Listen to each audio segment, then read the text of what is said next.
Greetings, everyone. Pete Pardo here from Sea of Tranquility. Welcome to another edition of Ranking the Albums. Today we're going to take a look here in this very episode of a band beloved by many. Never a huge band, but a very influential band. Band that had lots of hit singles, decent selling albums, but never probably achieved the success that most people had always expected of them due to the kind of genius level of songwriting that they showed throughout much of their career. I'm talking about 10cc. Also a band, too, really hard to kind of categorize and put in any specific style, right? Like what 10cc, are they art rock? Are they pop?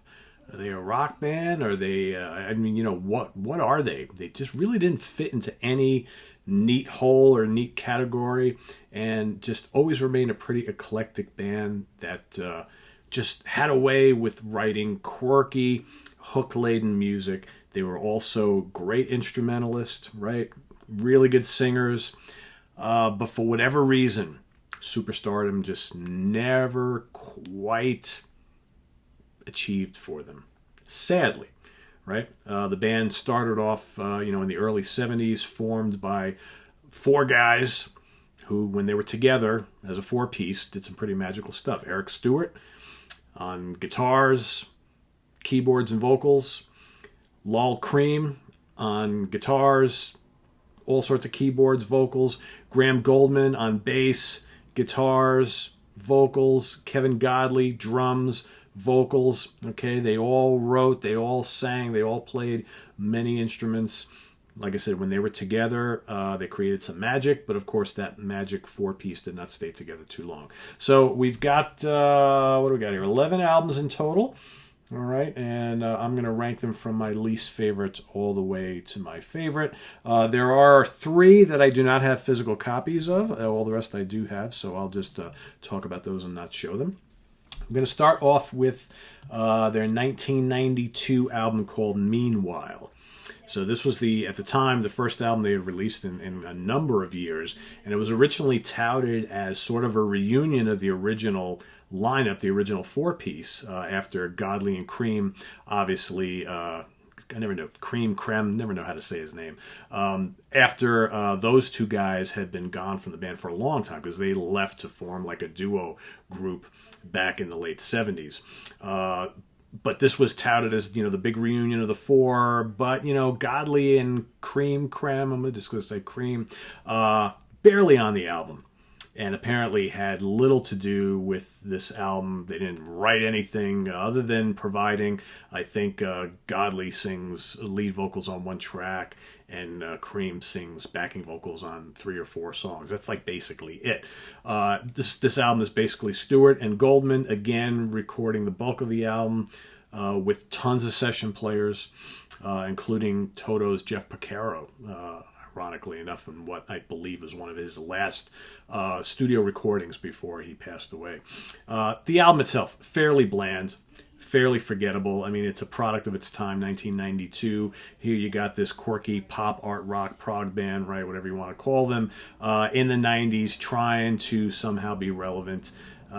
Doesn't really come across quite good. Something special. It's got some nice hooks. Pretty good song. Filler Up kind of rocks. That's probably the most rockin' song on the album, although this is not a band known for, big rock songs. But the rest is fairly generic early 90s AOR. Nothing really to get too excited about here. If you don't have it, you're not really missing much, unfortunately. So coming in at number 10, I'm going to go with their very last release from 1995 called Mirror Mirror. Kind of a similar problem here. It's just mid-90s, lot of songs, fairly bland. You got some nice melodies here and there, but you got Stewart and Goldman, again, with this whole huge cast of musicians guesting all around them, providing all sorts of different, guitars and keyboards and backing vocals and keyboard, reeds and horns and all sorts of stuff. And it just, the album just kind of meanders along with these kind of like aimless pop songs, right? Yvonne's the One might be one of the better ones, co-written by Paul McCartney. And I think he actually plays a little bit of guitar on it. It's got kind of like a Caribbean flair to it. Not a bad song. Bluebird, kind of catchy, breezy pop, not a bad song. Take This Woman, got a nice groove to it, loaded with hooks. I also dig that one. The rest of the album, though, bland and uninteresting. There's a reason why all the record labels were completely not interested in this album. Wrong place, wrong time. Band on their last legs. Not even an acoustic mix of their huge hit "I'm Not in Love" from the 70s could save this album from obscurity, unfortunately. And it's sad, kind of like to think that that's going to be the last album from this band. Kind of sad, because I think this band always deserves so much better. But what are you going to do, right? That's rock and roll for you, people. Number 9, Windows in the Jungle from 1983. This is kind of a weird album. So the band kind of opts for a little bit more longer, more atmospheric songs. In spots, I get a feeling of Alan Parsons' project from the same time period. Maybe a little Mike and the Mechanics, maybe a little Supertramp. Not quite as interesting as any of those bands, unfortunately. But there's some couple good tracks on there. 24 Hours is the kickoff song. It's a good longer song. It's got some nice melodies, nice instrumentation. I dig that one. I wish more of the album was like that. Feel the Love has a great hook. Probably could have been a hit in a perfect world. Well, 1983, I'm surprised it wasn't, but maybe the label just not pushing it at all. But that one's got, a lot of those melodies and hooks that you would expect from 10cc material. Taxi Taxi is pretty catchy. It's got some really cool instrumental bits in it. Food for Thought is a nice kind of LA, Los Angeles styled yacht rocker. I know a lot of people toss around this whole yacht rock thing when talking about, kind of like, soft rock, breezy LA style pop rock from the late 70s and early 80s. And even though this is a British band, that's kind of what some of this stuff sounds like from the early mid 80s and even into the 90s. But it's a good song. Food for Thought is decent. City Lights, also kind of similar. Not bad. All in all, I think Windows in the Jungle is a decent enough album, but in the end, it just doesn't sound much like 10cc. And that's, the problem, because you start watering down, when the original 4-piece then goes to a 2-piece, start adding additional, members who kind of come and go, and then you got all these session people. It just kind of sounds really watered down, in the essence of what made 10cc such a great band starts to dissipate a little bit, right? So next up, we're going to go to number 8 to 1980, an album called Look Here. No, it's not called Are You Normal? It's actually called Look Here. I know, kind of a crazy album cover there. I think depending on where you live, whether they're in Europe or in America, you had different album covers, whatever. But they made this album under a lot of stress. So, Goldman was going through a divorce, and a lot of the songs have to do, how am I ever going to say goodbye? I took you home, doesn't matter at all. There's a lot of lyrical content here that's not very happy, and it kind of explains a guy going through a rough time at home. In addition, Eric Stewart was recovering from a bad car accident that he was in the year before. Still not completely recovered from that, and the album kind of sounds it. It just sounds like two guys who were just kind of, we got to put out a record, and it sounds kind of rushed and just not very coherent, but there are some good songs on here. 125, which starts off the album, is really catchy. Good pop rocker with all those familiar harmonies, some nice funky guitar riffs. I dig that a lot. That starts off the album pretty good. It's like, wow, okay. Then you got Welcome to the World, also bright and punchy. It's got some cool prog rock keyboards in it, which I really dig. Don't Send We Back. Yes, that's exactly how they wrote it. Don't Send We Back, not Don't Send Me Back. Written by their guitar player, Rick Fenn. Rick Fenn was in the band for a number of years. Kind of an interesting song, a little different from them. It kind of blends, some tasty rock guitar with some disco rhythms. And again, we're looking at 1980, so right at the tail end of the disco era, right? Dress to Kill, it's got some nice funky rhythms, and pretty good song. Lovers Anonymous might also be what you call yacht rock, okay, but it is one of the better tracks on the album. They actually did that style quite well. It's got some tight instrumentation, some breezy hooks, everything you'd expect from late 70s, early 80s kind of, California style pop rock, right? Overall, it's a kind of a hit or miss album, but the songs that are good are actually very good. It's a long way from the intelligent pop and quirky pop of the band's earlier career, but still pretty listenable. Unfortunately, not a big seller for the band. this, would start the period where their albums would sell less and less, unfortunately. All right, next up, we're going to go to number 7. My number 7 is from 1981. I think it was released in Europe in 81, here in 1982 in the U.S. There's a reason for that. We'll get to it in a second. 10 out of 10. All right, kind of a cool album cover, right? But again, you look at the album cover and, what do you think, right? All right, that album cover looks, looks like we're trying to tailor this album to an American audience, right? They're looking for hits because, of course, the band had been without hits for a couple albums, and they're looking to get back on the charts. So here we're basically down to just the duo of Graham Goldman and Eric Stewart once again, a couple albums in a row. You got Rick Fenn, their guitar player, who was in the band for a number of years, contributing guitar on a couple tunes. Paul Burgess, their longtime drummer, plays on most of the album. You got some help on keyboards by a guy named Vic Emerson, who was kind of in and out of the band for a few years, and a whole bunch of other session players. Interestingly enough, though, so they released this album in Europe and the UK, all right, does okay, I guess.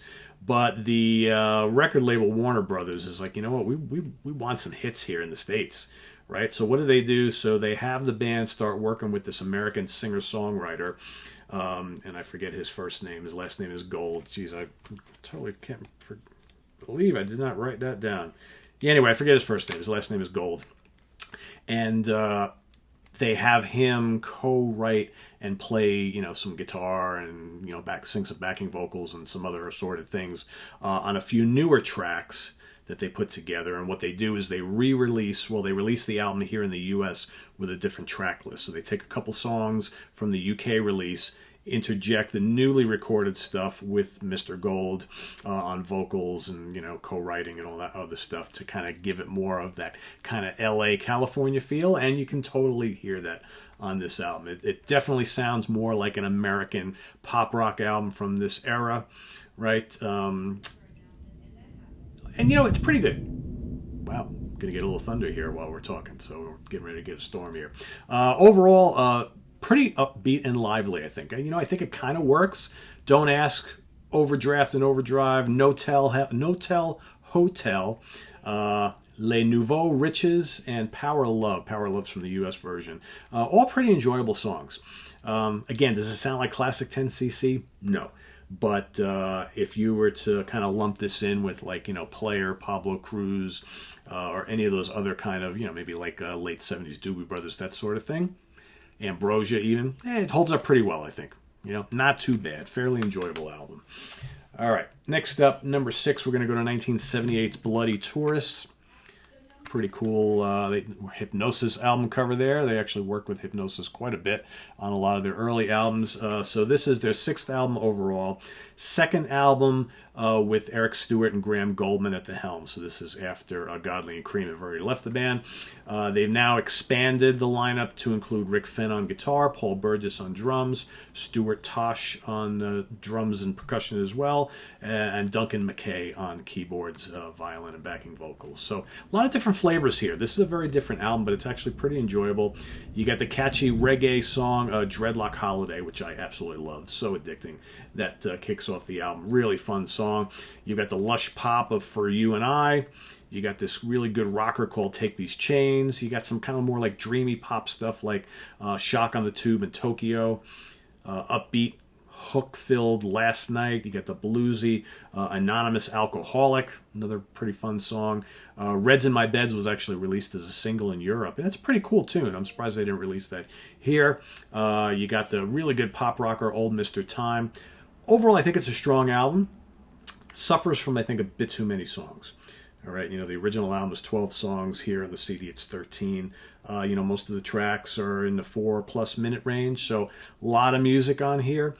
But I think, overall, fun album. But here is where you're finally starting to miss that kind of really quirky, intelligent songwriting of Godley and Cream, right? Or the 4 guys together. Because I think the other 2 guys did really well for a couple albums on their own, but I think you're starting to miss the 4-piece, right? The original 4. The music is starting to get further and further away from what that original kind of vision for the band was. But still, a very enjoyable album. I dig it. All right, number 5, 1973's self-titled 10cc. I'm sure there's people that would probably rank this a little higher. I Can't say I would argue that too much. It all depends, well, I've been putting this list together the last couple of days. I'm just kind of like, man, this one and the one that's going to be my number 4, they were kind of like neck and neck. And I'm like, well, you know what? I think I like a few more songs a little bit better on that one. So that's why I went with this one. But this is good. Really strong debut. And, this, if you were, I wasn't, I was a little bit too young at the time. But I think if you were like, a teenager in your 20s or whatever, when this album came out in 1973, you were probably saying to yourself, wow, that's really different. I don't think I've ever heard anything quite like that before. And that's what early 10cc is. It's very, very different. Quirky with hooks like everywhere you look, but really hard to categorize because their music from song to song just defies categorization. One song you'll be like, okay, that's kind of this. The next song, that's kind of that. And I'm not sure what that is. And that one combines A and B and all that kind of stuff. So, you got hard rock song, Headline Hustler. Great tune, great chorus.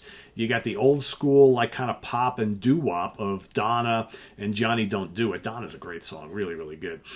You got Speed Kills, which is kind of like prog rock in a way. You got the irresistible hooks of Rubber Bullets. Rubber Bullets is a great, great single. One of my favorite songs from the band. Ships Don't Disappear, Do They? You got the futuristic sounding Sand in My Face. You've got the, odd yet really hook-laden The Dean and I, which is a great song, all right? And that just shows you the kind of unique songwriting style of this band, that they could pull off something like that. Really, really cool. I mean, all 4 guys writing together on the whole album. It's magic right from the start. You got also some, if you get the remastered CD, you get some really cool B-sides, which were released obviously B-sides to the singles at the time. Waterfall, 4% of Something, and Hot Rock Sun, all really strong songs and, would have been fine additions to the album. And they are on the CD, obviously. I think this is really good. Really good. Could rank higher, perhaps, but today it's my number 5. But I like it quite a bit. The one I would probably change places with, if I were to change my mind here, would be Deceptive Bends from 1977. Another Hypnosis cover. I love this cover, actually. Really cool. So this is the first album they released after Godley and Cream have left the band. So no Godley, no Cream, no problem. Right? Not a big deal. Stewart and Goldman, don't miss a beat here. They play and sing everything on the album with Paul Burgess on drums. You got Good Morning Judge is the first song. Big, bright, engaging song. Tons of groove. Just sounds like 10cc.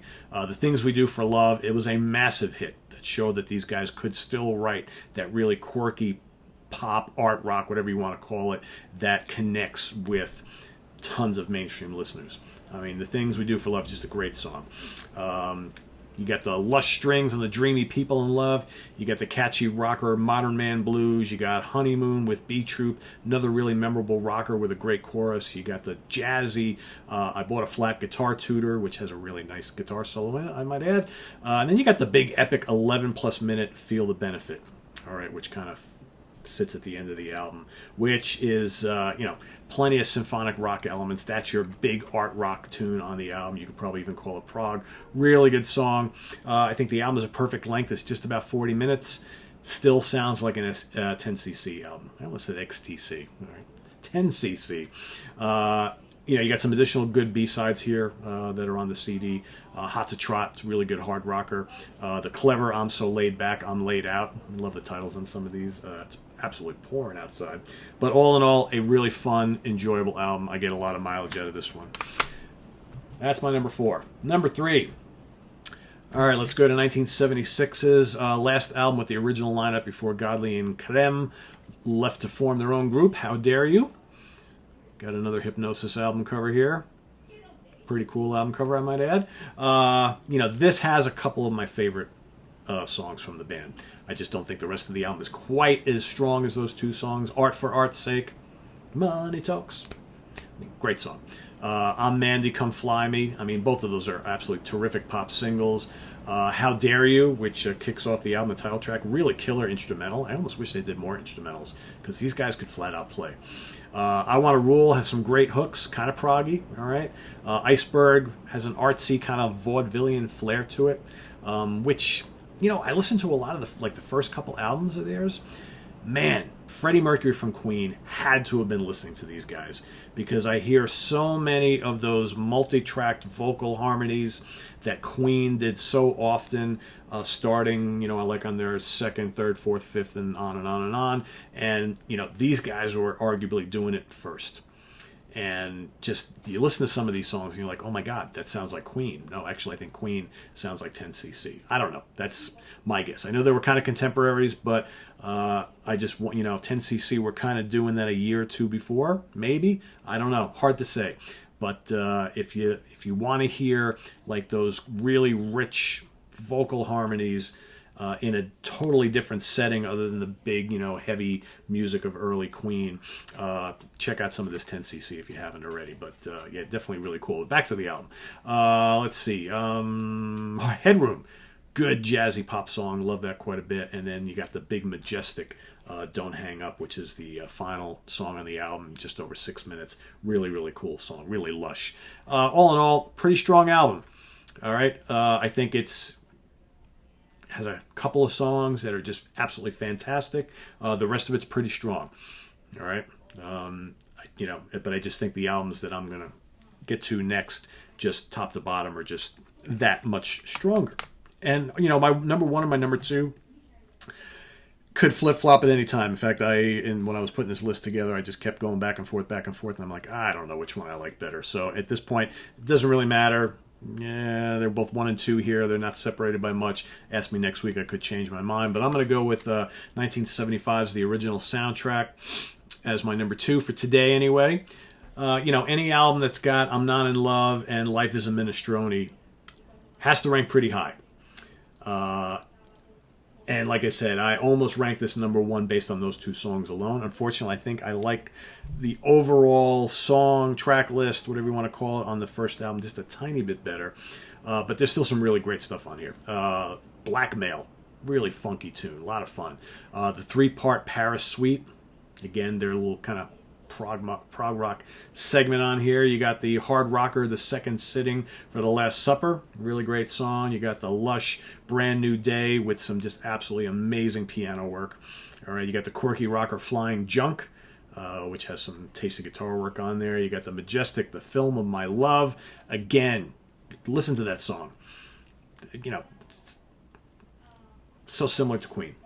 All right, you just hear these vocal harmonies, you're like, oh my God, that's like, which band did it first? I don't know, but both damn majestic. But yeah, this is a great album. This was I think their biggest selling album, if I'm not mistaken, because of course, I'm Not in Love was a massive hit for them. Life is a Minestrone also did really good chart positioning for them as well. But this is the big one that everybody bought, and it's a good one. It's a really good one. But I think my favorite is going to go to Sheet Music from 1974. And here are the early guys in the band, right? That's the original 4. That's the classic lineup. Geniuses all around. 1974 Sheet Music, just absolutely brilliantly crafted pop, art rock, whatever the hell you want to call it. Some great songs on here. The Wall Street Shuffle, excellent song. So much fun. You got all 4 members writing and creating together. And you could just tell the creativity is just blooming all over the place. You got the Quirky, the worst band in the world. You got Hotel, which has kind of like that groovy Caribbean feel, which they would do from time to time throughout their career. You got the real big and lush Old World Men. You got the manic and complex Clockwork Creep. And again, those multi-layered vocal harmonies are there again in spades, all over this album, actually. Silly Love, kind of a weird song on this album. It kind of almost doesn't fit in. It's got like a frantic, almost punk feel to it. But again, those big vocal harmonies, all rich and chiming and Queen-like. You got the lovely Somewhere in Hollywood. The kick-ass Baron Samedi, okay, which is a really good hard rocker. But again, got those great vocal harmonies, and it's got loads of really cool percussion going throughout. And Oh Effendi, is a kind of interesting song too, because it's got some really cool crisp guitar riffs, but it's kind of bluesy and kind of reminds me of like that kind of like Eagles country rock type of thing. You know, the Eagles, Poco, that sort of thing. So really, really good, varied album here. And I think that's the reason why I like this one so much, because it's got all sorts of different textures and flavors. And, man, vocally, it doesn't get much better than this album. I mean, I know, I could just imagine if I'm Not in Love was on this album, this is one of the greatest albums of all time, right? And even Life is a Minestrone. But then it would be too long. So, you know what? It's okay being on this album. I'm just kind of talking here. But, yeah, I mean, these two are absolutely spectacular, but you can make a case for these four. For me, anyway, these four are easily my favorite. Throw in the debut, and this is the absolute cream of the 10cc crop. Some plenty of good stuff on some of these other albums, but the best 10cc albums are these right here, without a doubt. So going back, we got sheet music. The original soundtrack, number 2. How Dare You, number 3. Deceptive Bends, number 4. Number 5, we're going to go with the debut. 10cc, number 6. Bloody Tourist. Number 7, 10 out of 10. Number 8, Look Here. Number 9, Windows in the Jungle. Number 10, Mirror Mirror. And number 11, Meanwhile. So, again, as I get questions all the time when I do these ranking shows, Pete, I've never bought any 10cc albums. Which one should I start with? Start with the top of my list. Okay, I don't know how many times I have to say it. I would for these guys, I would definitely say the bottom like 4 or 5. I would wait on those, and I could probably say absolutely need to run out and get those. Especially with my bottom 3, but my top 5, and I'd also throw Bloody Tourist in there because I like that quite a bit as well.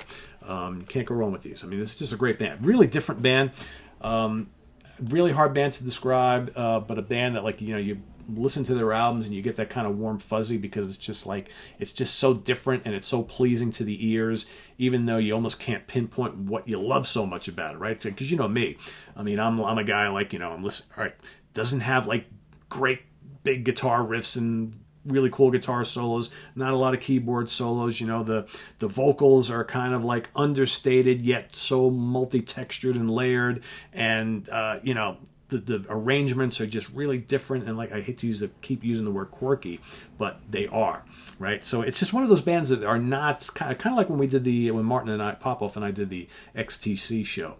Even though they sound nothing like each other, it's just another example of a band that isn't necessarily the norm of the type of stuff I normally listen to. But I really appreciate them because they're just so damn different. So damn different, so enjoyable, and man, they hit such absolutely unique and intelligent highs that it's hard to ignore a band like this. And I'm just really happy that I started listening to this band. This is another one of those bands that I had a greatest hits compilation for many, many years. And then finally one day I was like, you know what? I should start listening to some of their non-hit songs and see what I think. And all of a sudden I start hearing all these great pieces and great songs. And I'm like, again, time to go investigate a catalog, right? That's the way it always works. That's why I should learn my lesson. Don't buy greatest hits compilations, because usually, in most cases, 90% of the cases, I wind up doing that, and then eventually I'm like, screw that compilation, let me go dive deeper into this band or artist. So it's the way it goes with me. So anyway, visit us on the web at www.seaoftranquility.org. We're on Facebook, we're on Twitter, of course, we're here on YouTube all the damn time. Remember, if you like what you see here, folks, please help us out with the Ko-Fi link below in the video's description. We've got a link there where you can contribute whatever you like to buy us a tea, a beer, a CD, help us out with getting some more inventory here to talk about. Whatever you can do is greatly appreciated. There's also a link to our merch page. We can check out all of our new t-shirt designs with the original logo, with Hudson Valley squares, okay, all sorts of new stuff. In fact, we'll be doing a video tomorrow that'll be showing off some of the new shirt designs, so you'll be able to see them. And we'll see you later on tonight, because we've got the Hudson Valley squares coming at you in just a little bit. Tonight's topic of conversation is fantasy supergroups. You don't want to miss it. So stay tuned. We'll see you all then. Bye-bye.